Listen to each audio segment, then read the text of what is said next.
pediatric cancer research. It's pretty amazing what's happening.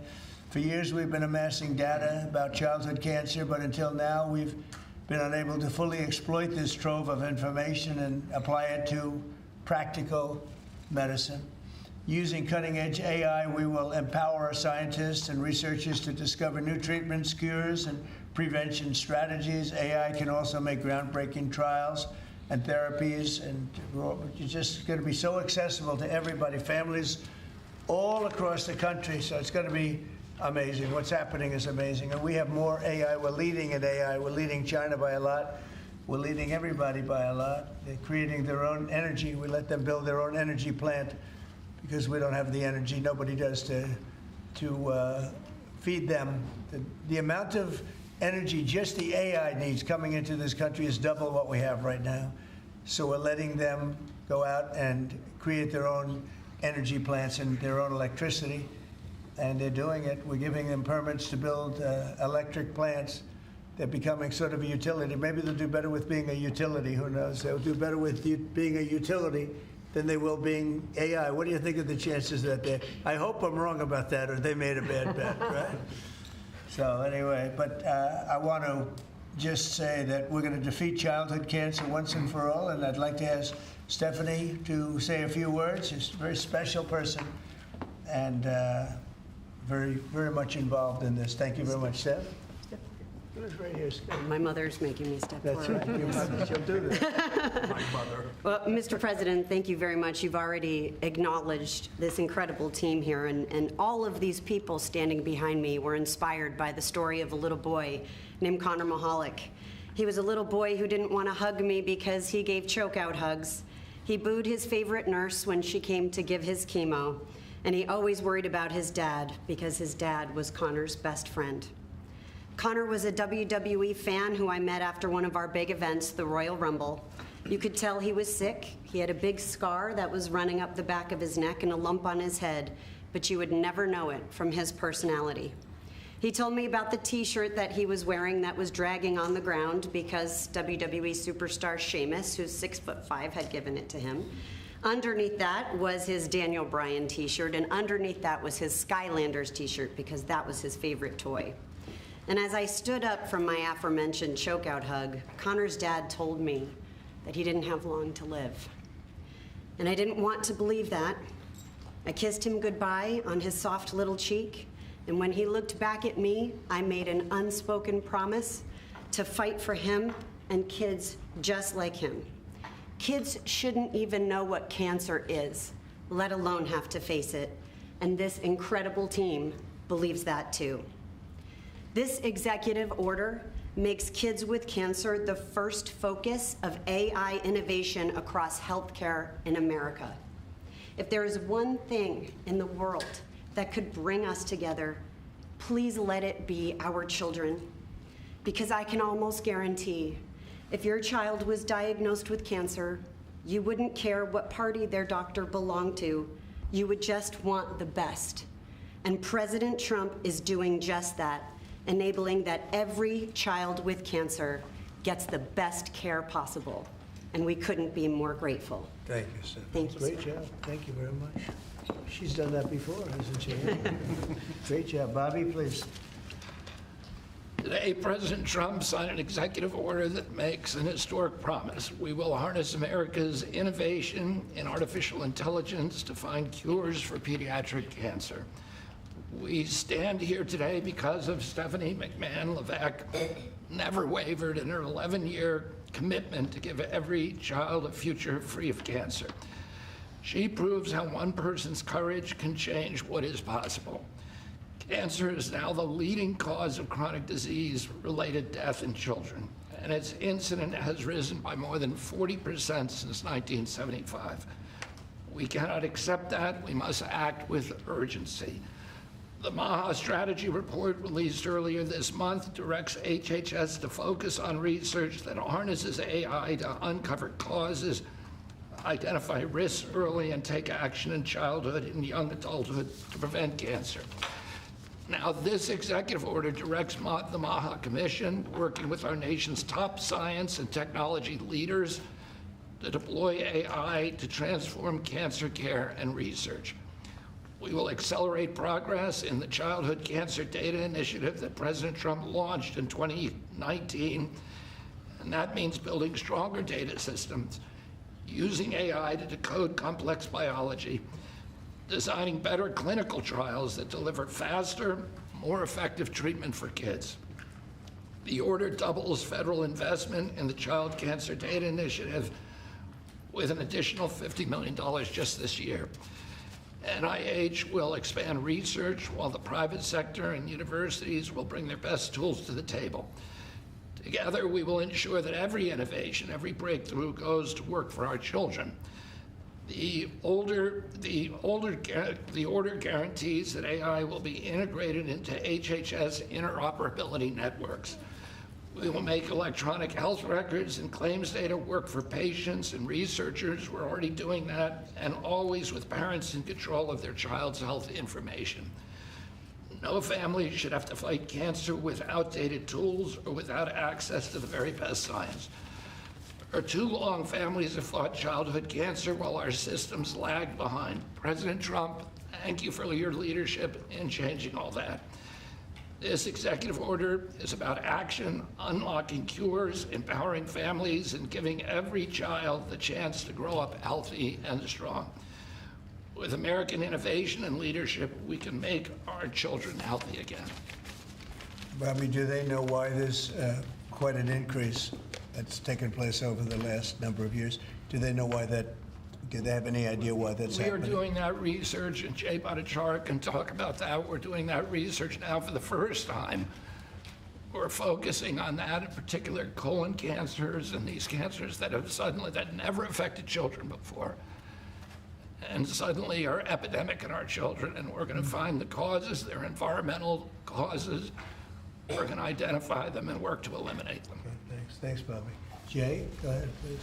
Hello, thank you, everyone. Thank you, President Trump, for signing this historic executive order directing your administration to use advanced artificial intelligence technologies to cure childhood cancer. By signing this executive order, the administration is advancing the NIH Childhood Cancer Data Initiative's coordinated pediatric, adolescent, and young adult rare cancer, first launched under President Trump's direction in 2019. When I was a young medical student in the 1990s, I had the privilege of spending a month in a pediatric cancer ward treating children with cancer. And I have to say it was the most difficult month of my life. I left for home every day in tears. Watching little children cope with a deadly disease is hard. They should be playing with their friends, going to school, living their best lives. But instead, they bravely face cancer. These are the bravest kids I've ever met. I have tremendous admiration for the scientists who devote their lives to finding cures for kids with cancer, for the doctors and nurses who take care of them, and for their parents who suffer alongside them, care for them, and love them. This year, nearly 9,500 children will be diagnosed with cancer in the U.S. In the mid-1970s, the 5-year survival for cancer was 58%. Today, the cancer survival rate for children with cancer is 85%. This is because of the tremendous investments we've made in treating childhood cancer, in researching it, and it's worth celebrating this achievement. But I say that 85% is still too low. We need to be at 100. Whilst we still have a long way to go. The treatments these little kids undergo involve therapies like chemo or radiation that put them through hell. Even with 85% will be cured, the therapies themselves can cause health problems as kids age into adulthood. Nearly 60% of cancer survivors experience severe life-threatening complications in adulthood because of these treatments. And so we need better treatments so that we can raise the survival rate and reduce the side effects. This initiative builds on the CCDI's mission to gather data from every child, adolescent, and young adult diagnosed with cancer, no matter where they receive care. It aims to develop a platform of tools to bring together clinical care, research tools like molecular characterization and genetic information, tools that will improve preventive measures, treatment, quality of life, survival for childhood cancer. By uniting families, clinicians, and researchers, by harnessing the power of AI, CCDI will accelerate diagnosis, inform treatment, and develop the next generation of life-saving therapies. This is not about collecting data alone. It's about giving families hope. Today, we commit to taking this work to the next level. With this executive order that President Trump is signing, we're building a future where every child's data contributes to faster diagnosis. Artificial intelligence help us uncover faster, more precise treatments, improve quality of life, and better survival. And finally, let me extend my sincere congratulations and gratitude to President Trump for his leadership and vision in giving us this opportunity to make America healthy again, to rigorously push the boundary of science and bring hope to millions of families. Thank you. Thank you very much, Chair. It's very nice. Appreciate it. Director Kratsios, please. Thank you, Mr. President, and thank you, Secretary Kennedy, for your leadership on this issue. I am thrilled that our MAHA strategy prioritizes utilizing AI in the fight against cancer, and that this executive order is putting a priority to this action.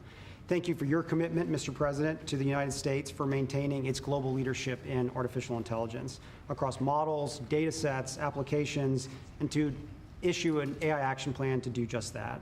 Your foresight in the first term, leading you to establish the CCDI to gather, harness, and share data on childhood cancers, has positioned us today to leverage AI in a way we could never imagine before. With America's pioneering models, American researchers now have the best tools in the world to turn the CCDI data into the building blocks of life-changing breakthroughs. So I and my team at OSTP are thrilled to partner with our teams at HHS, at NIH, and with David to empower the development of gold standard applications for the pediatric cancer research and to play our very small part in trying to protect the health and happiness of America's children. Thank you, Mr. President. David, please. Thank you, sir. Well, first of all, I just want to thank Stephanie McMahon and all of us for helping put this all together here. You know, for years they played villains on TV, but they're actually very nice people in real life. And but it's because of your passion that we're all here today. So thank you for that. And thank you, Mr. President, for your leadership on this. First of all, you did have the foresight to create this childhood cancer database way back in 2019, and that's what's going to power the AI. It's going to give us the data to find all the patterns in. The other thing you've done is you've made it your policy of this administration to support innovation, to support infrastructure, to support energy. And because of that, we have an AI boom going on right now. 3.8% growth rate in the last quarter in GDP, and a big part of that is because of the AI boom that you've unleashed. So thank you, sir, for doing that. And I think that we can see today that this AI boom is not just going to be about dollars and cents, but about saving lives as well. We're going to get some miraculous cures out of this. So thank you to everyone who's here today. Thank you very much. Good job. We just had a meeting, and Oz was at the meeting and really was a dominant factor along with Bobby. And maybe you could just say a couple of words about our past meeting where we're going to be lowering drug prices by 50, 100, 200, even 500%, even 1,000. We have 1,000% also. We have one coming up next week, a big one, 1,000% reduction in price. Do you want to give just a couple of words on that, Oz? It's a historic day. For the first time, we've had the magnitude of give from the pharmaceutical industry. One of their leading lights, Alfred Boula and his company Pfizer, agreed, something the president has been pushing on since his first term, and has been calling me quite frequently on speed dial over this term to make sure that Secretary Kennedy and I would seriously engage industry. They have agreed to several important concessions. First, we will have most favored nation drug pricing in this country for everyone on Medicaid. So our most vulnerable populations will not be forced to pay 3 times or more, 5, 6, 7 times more for the exact same pills in the same bottles as it costs in other countries. That'll make it a lot easier for governors to manage their budgets, and shows again a distinct passion that the president has for helping people who are most vulnerable. We've also gotten all new drugs to be released in this country to be priced at most favored nation, which means by the end of the president's term, 95% of all pharmaceutical drugs in America will be at most favored nation pricing. Again, no more discrepancies between what folks in other countries can buy their drugs for and what's being purchased in this country. Pfizer also agreed, as will companies next week when they come to visit this same White House, to onshore drugs to bring their production back into America so American workers will benefit as well. But at the same time, this is critical, it allowed Pfizer, and we believe for other pharmaceutical companies, to maintain their innovative edge. We want America to continue to find cures like the ones that saved the lives of some of the children that I'm looking at right now. And those beautiful faces and smiles are here because American innovation was not dulled, not blunted, but we can solve that need and thread the needle by also making healthcare affordable so Americans no longer, including children like this, be forced to make a difficult choice between groceries and pharmaceuticals. And I must say, Mr. President, since this morning, if you just look at the stock market, there's been support of this decision made by the CEO of Pfizer. Their stock has benefited. So I think it was the right thing for the company, the right thing for the policies of this administration, which is a pretty cool place to work. But most importantly, it's the right thing for the American people. Thank you very much. And maybe we'll just finish it off with Linda, because she's been such an incredible cabinet member and done such a good job. Maybe you want to say something about your unbelievable daughter and son-in-law, because they've worked very hard on this. Well, thank you, Mr. President, for the opportunity to do that.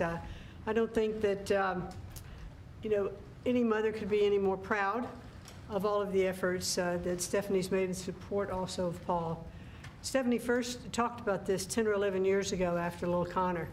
And I remember one of the things that she said to me was, I really would like to somehow convene the people and the scientists who think outside of the box, because research is done in very standard terms. You do this, and yes, you have to do that. But she said, I really would like to tap into some of the most creative and inventive minds in the country to be able to look at research differently for pediatric cancer. And she did that. It took her about 10 years, and she kept tapping in and calling people, being pretty relentless about it, driven herself by a mother's heart. And I couldn't be any more proud of the work she's done. I'm happy to stand by and be a supportive mom and be very proud of her today. Thanks. Good job you're doing. Thank you very much, Linda. Okay, any questions, please? Mr. President, as we inch closer to a government shutdown this morning, you said you might do a lot of layoffs. If DOGE is already reducing the federal workforce, why is it necessary to link more federal jobs cut to a shutdown? Well, the Democrats want to shut it down, so when you shut it down, you have to do layoffs. So we'd be laying off a lot of people that are going to be very affected, and the Democrats, they're going to be Democrats. As you know, this country, no country can afford to pay for illegal immigration, health care for everybody that comes into the country, and that's what they're insisting. And obviously I have an obligation to not accept that. That would affect everybody.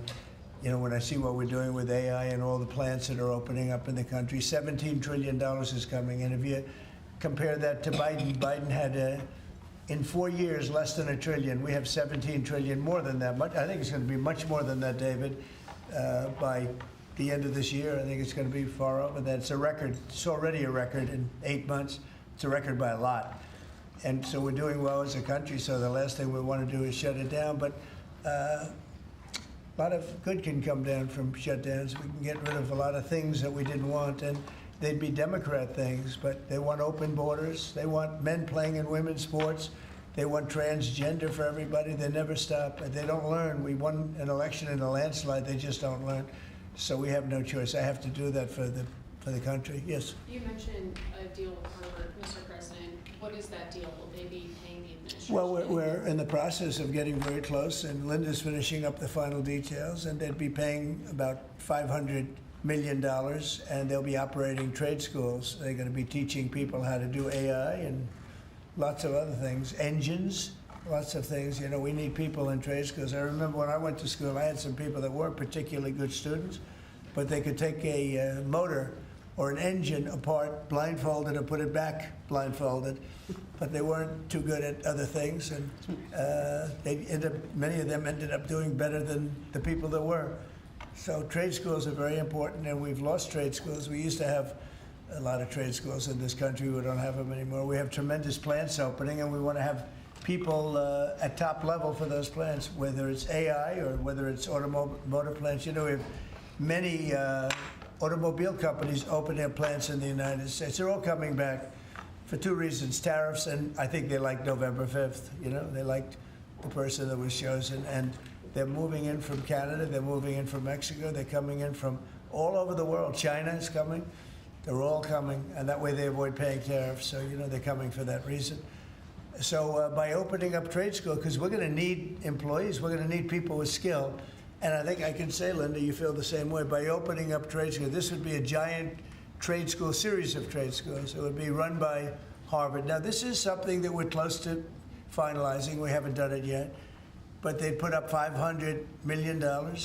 Interest and everything else would go to that account, meaning go to the trade school And, it's a big investment in trade school, done by very smart people. And then their sins are forgiven.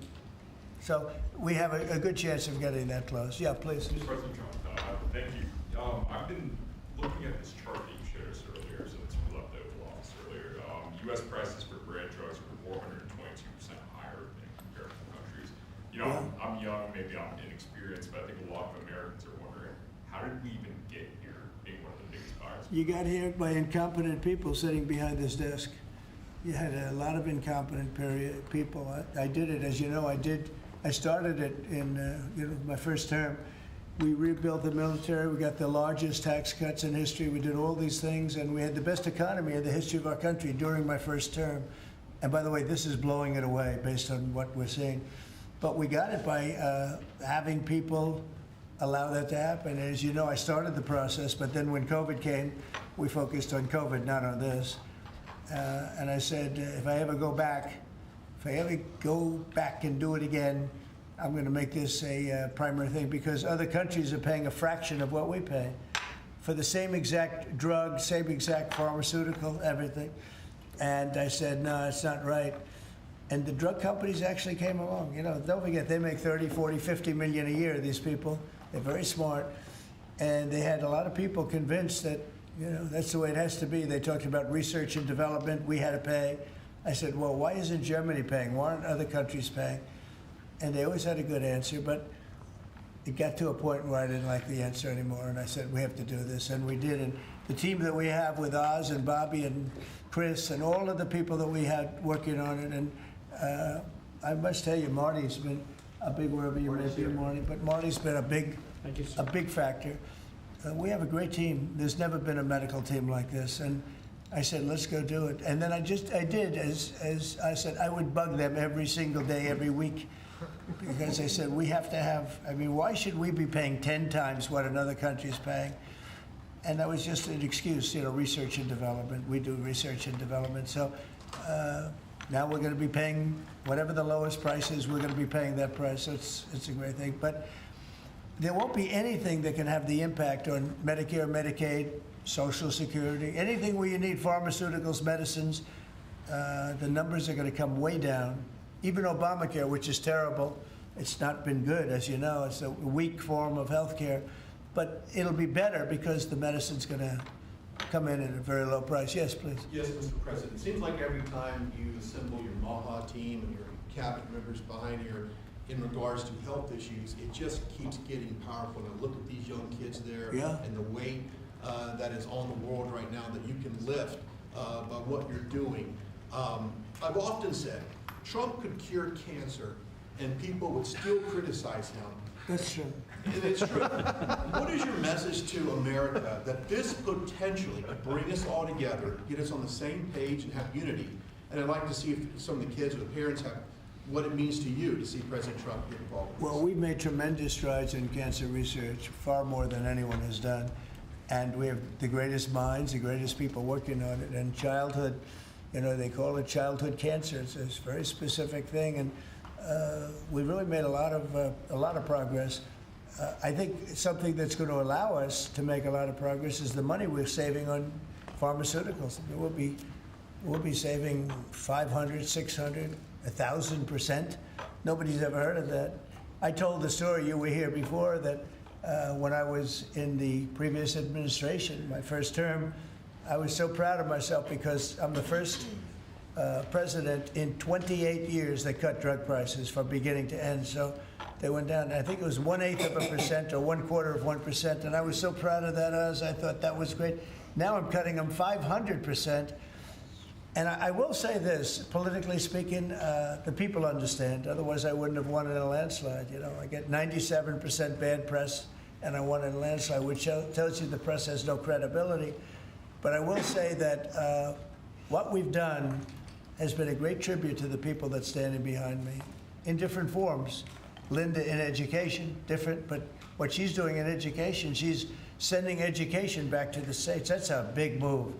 The states, you go back to Indiana, Iowa, I would say 40 states will be great.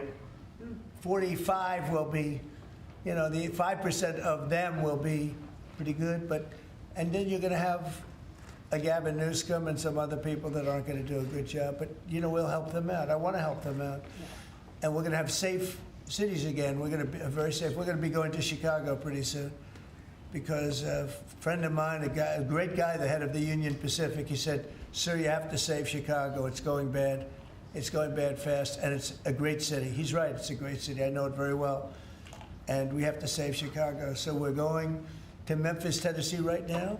We've had a home run in D.C. You can walk out. Brian, you got mugged here a long time ago. Yes, sir. And the mugger must have felt some pain because you're a tough cookie. Well, he had a gun, and I wish I would have had. I know, well then, if he had a gun, all you can do is say thank you very much. Yeah, no, but it's, everybody here, I mean, you were here in the room when I said to the reporters, who got mugged in the last year? And like half of the people raised their hand. Now, if you said who got mugged over the last 60 days, nobody. No killing, no nothing. And the restaurants are booming, the town is booming, it's clean. The National Guard actually went out and started cleaning all the crap out of the parks. The tents are knocked down. We had one that you said it was a blue tent, and you said it was a communist tent, right? See, we're gonna have a communist mayor of New York, so, let's see how that works out. And I've gotten a lot of feedback on that. Everyone's very appreciative of you Yeah. doing that tent. You told me about a blue tent, and I said, I can't be there because we knocked them down, but this was a very highly sophisticated group of people that had permits and all the other thing. Well, their permit expired, we knocked it down. It took, 24 hours less, maybe? Yes, sir. So I appreciate you telling me that. No, we have a great thing going. The country is doing incredible. We are a hot country, the hottest. We're the hottest country in the world right Do the now. parents of the kids have anything they'd like to say? Yeah, that's a great question. Would you like to say something? I would. That's a good comment right there. That's the best comment you've made in a long time. Mr. President, good evening. I'm Josh Armstrong. My name is Josh Armstrong. I'm from West Virginia, and I'm the father of this amazingly brave and resilient little 6-year-old, Laurel. Laurel was diagnosed with leukemia when she was 2 years old, just before her 3rd birthday. And we went on to watch as she spent months in the hospital fighting for her life, as she received blood transfusions and platelet transfusions, as she fought off one potentially fatal infection after another. We watched as her body swelled and became painful from steroids, and then as it became frail and weak from chemotherapy. And we watched and we wondered why there aren't better treatments available, and we wondered what might happen if she doesn't get the drugs she needs. And we wondered, why isn't anybody doing more? And on behalf of myself and all the parents that have watched and wondered, we'd like to say that what you're doing today gives parents like me and children like Laurel the one thing that we most desperately need, and that's hope. And Laurel's Hope doing that, well. and She's Laurel doing- is, I'm happy to say Laurel's in remission today. That's good. She looks so beautiful. Thank you, she is You beautiful. feeling good, Laurel?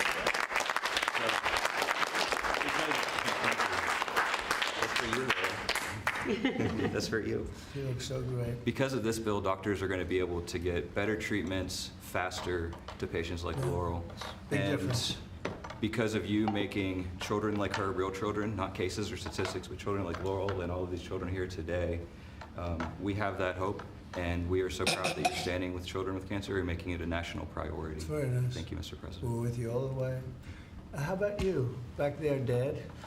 Actually, I'd like my daughter to speak. Could we let Oh, her I like speak? that much Caroline better. would like to speak. She's That's lost very her good. I'd like you to speak. Thank you.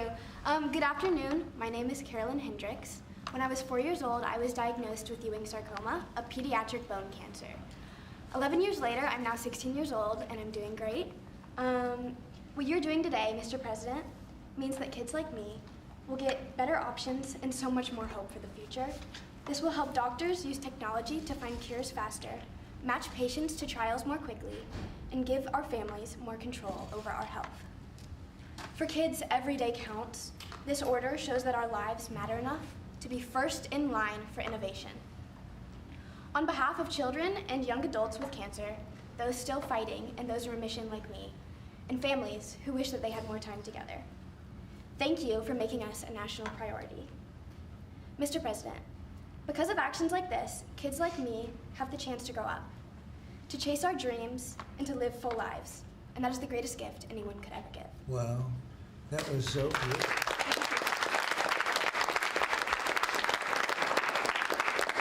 One thing your father could not have done that. Like you did us a big service, Father. Yes, sir. That's great. Where did you learn how to speak like that? I've done lots of speeches for childhood cancer over the last few years, and I'm also in a theater program, so that That's helps a great. lot. Well, good. That's a great job. Would anybody like to say something? Would anybody? Would you like to say something, honey? Yes. I'm Iloni Myers and I'm 9 years old, and I had a blood cancer called leukemia when I was only 2 years old. I had to get treated at 7 different hospitals across this country, and I had to have 2 bone marrow transplants, one for my dad and one for my mom. And I had to spend many days and the nights in the hospital getting pokies and yucky medicine. And me and my parents were very worried, and I had to go through those 7 different hospitals to find the best treatment that can make me better. And thank you, Mr. President, for making everything happen today.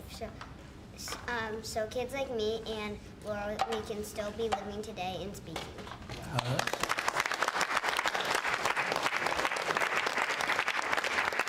They're doing better than any of us have done. We're doing lousy.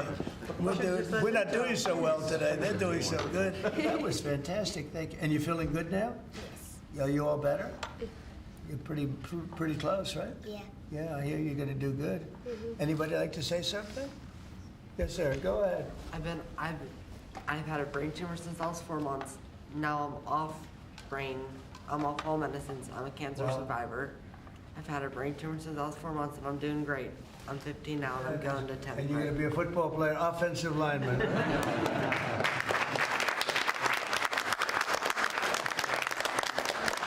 You look fantastic. How about somebody else? I love hearing this. I love hearing you talk because you talk better than any of us, right, Jim? Thank you, Mr. President. Well, I want to thank you all for being here. Amazing. We wouldn't miss this. Well, thank you. But you know, we're doing a lot for you, and you're all gonna be better very soon. I don't think you're gonna need any of the help that we're giving. It's gonna be for the future.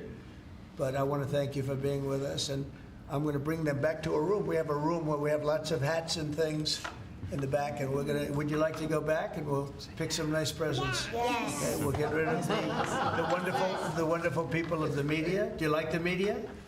They're nice, right? They have good days, right? Yeah. They do, actually, they do. Thank you very much. That's beautiful. That's really good. And thank you. We're not going to top that, so I want to just thank you all very much. Thank you. Thank you.